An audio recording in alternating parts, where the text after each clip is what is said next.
ആദ്യം ശ്രീ KM ഷാജഹാൻ വിഭാഗീയത CPM-ൽ ആദ്യമായിട്ടുണ്ടാകുന്നതല്ല. പക്ഷേ ഈ ഏറ്റവും ഒടുവിൽ VS പിണറായി വിഭാഗീയ പക്ഷങ്ങൾക്ക് ശേഷം ഇപ്പോൾ കാണുന്ന ഈ വിഭാഗീയത പാർട്ടി സമ്മേളനങ്ങൾ അത് എത്രമാത്രം വ്യത്യസ്തമാണ്? ഇത് സംസ്ഥാന നേതൃത്വത്തെ ഒരു തട്ടിൽ നിർത്തിക്കൊണ്ടുള്ള ഒരു വിഭാഗീയത എന്ന് പറയാനാകുമോ? അതോ ജില്ലാ തലങ്ങളിലും അതുപോലെ പ്രാദേശിക തലങ്ങളിലുമൊക്കെ ഓരോരോ നേതാക്കളെ കേന്ദ്രീകരിച്ചുള്ള പക്ഷം പിടിക്കൽ മാത്രമാണോ ഇത്? മഞ്ജുഷ, ഇത് ഈ CPM-നകത്ത് വിഭാഗീയത എന്ന് പറയുന്നത് ഒരു പുതിയ സംഭവമാണ് എന്ന് എനിക്ക് തോന്നുന്നില്ല. 1980-കൾ മുതൽ CPM-ന്റെ കൂടപ്പുറപ്പാണ് വിഭാഗീയത. പക്ഷേ ആ വിഭാഗീയതയ്ക്കൊക്കെ ഒരു പ്രത്യയശാസ്ത്ര അടിത്തറ ഉണ്ടായിരുന്നു. ഇത് ഈ പറഞ്ഞ പോലെ CITU വിരുദ്ധ പക്ഷം ആയിട്ടുള്ള ഒരു വിഭാഗീയത ആദ്യം ഉണ്ടായിരുന്നു.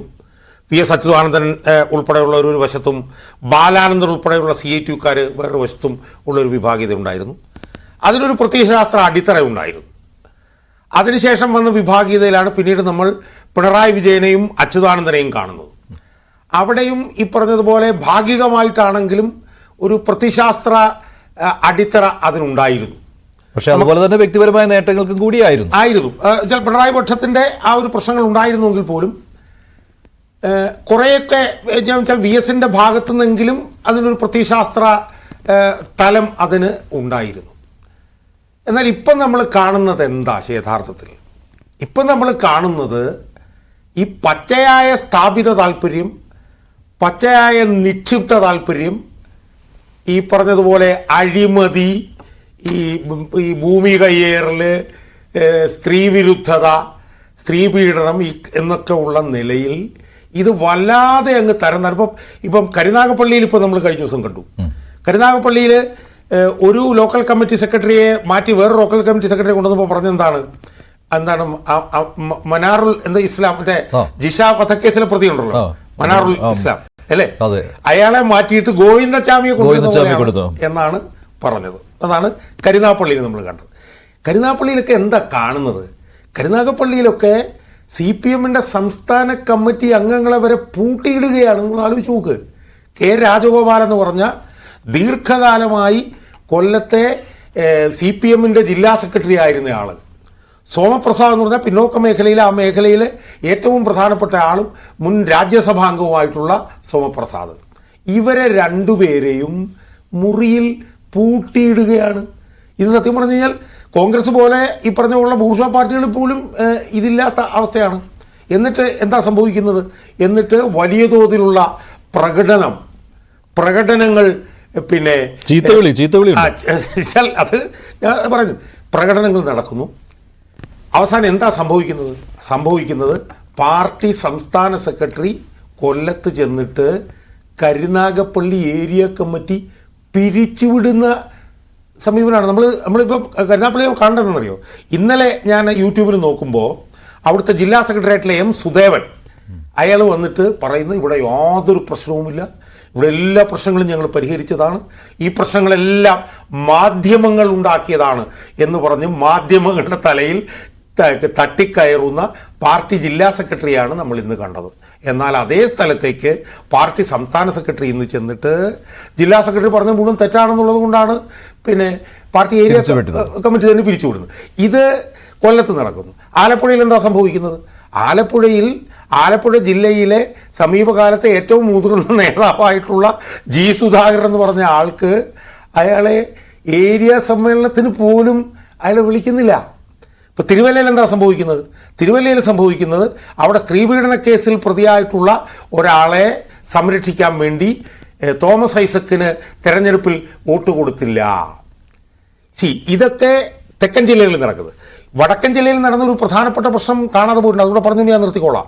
പാലക്കാട് ജില്ലയിൽ കൊഴിഞ്ഞാമ്പാറ എന്ന് പറഞ്ഞൊരു സ്ഥലത്ത് അവിടുത്തെ ലോക്കൽ സമ്മേളനത്തിൽ കോൺഗ്രസിൽ നിന്ന് ഒരു വർഷം മുമ്പ് വന്ന ഒരാളെ ലോക്കൽ സെക്രട്ടറി ആക്കുന്നതുമായി ബന്ധപ്പെട്ട തർക്കത്തെ തുടർന്ന് അവിടെ ഒരു ഗ്രാമത്തിലെ പാർട്ടിക്കാർ മുഴുവൻ വിമതരായി. ഏതാണ്ട് 300 പാർട്ടി അംഗങ്ങളുള്ളതിൽ 280 പാർട്ടി അംഗങ്ങൾ വിമതരാകുന്നു. 35 ബ്രാഞ്ച് സെക്രട്ടറിമാരുള്ളതിൽ 28 ബ്രാഞ്ച് സെക്രട്ടറിമാരും വിമതരാകുന്നു. വലിയ തോതിലുള്ള വിമത നീക്കം അവിടെ നടക്കുന്നു. അപ്പോൾ ഇത് ഈ പറഞ്ഞതുപോലെ ഏരിയ സമ്മേളനങ്ങളിലേക്ക് വരുമ്പോൾ ഉണ്ടാകുന്ന പൊട്ടിത്തെറി എന്ന് പറയുന്നത് ഈ പാർട്ടിയെ അടിമുടി ഗ്രസിച്ചിട്ടുള്ള ജീർണത ഈ പറഞ്ഞ പോലെ ഡാർക്ക് അണ്ടർബെല്ലി എന്ന് പറയുന്ന പോലെ ഇത് പൊട്ടി ഒലിക്കുന്നതാണ് നമ്മൾ കാണുന്നത്. അതായത് താങ്കൾ പറയുന്നത് ഇതിനൊരു പ്രത്യയശാസ്ത്ര തലവും ഇല്ല, പകരം ഈ പ്രാദേശിക നേതാക്കൾ അല്ലെങ്കിൽ ജില്ലാതല നേതാക്കൾ ഇവരുടെയൊക്കെ താല്പര്യങ്ങൾക്കനുസരിച്ച്, അതിലിപ്പോൾ തിരുവല്ലയിൽ കണ്ടത് ഒരു സ്ത്രീ പീഡന കേസിൽ പ്രതിയായ ആളെ ചൊല്ലിയുള്ള തർക്കമാണ്. കരുനാഗപ്പള്ളിയിലും ഈ രീതിയിൽ ഈ രണ്ട് നേതാക്കൾ തമ്മിലുള്ള തർക്കമാണ്. അതും അവിടെ നിൽക്കുന്ന കൊല്ലം ജില്ലയിലെ നേതാക്കളാണ് അല്ലെ.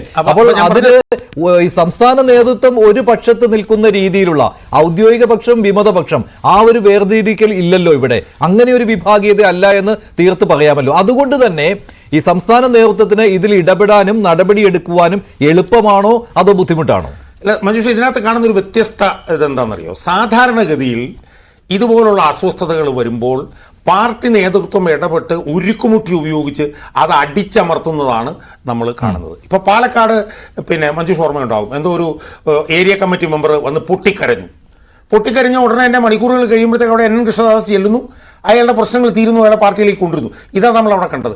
പക്ഷേ കൊല്ലത്ത് നമ്മൾ കണ്ടത് എന്താ? വിമതന്മാർക്ക് വഴിപ്പെടുകയാണ് സംസ്ഥാന നേതൃത്വം.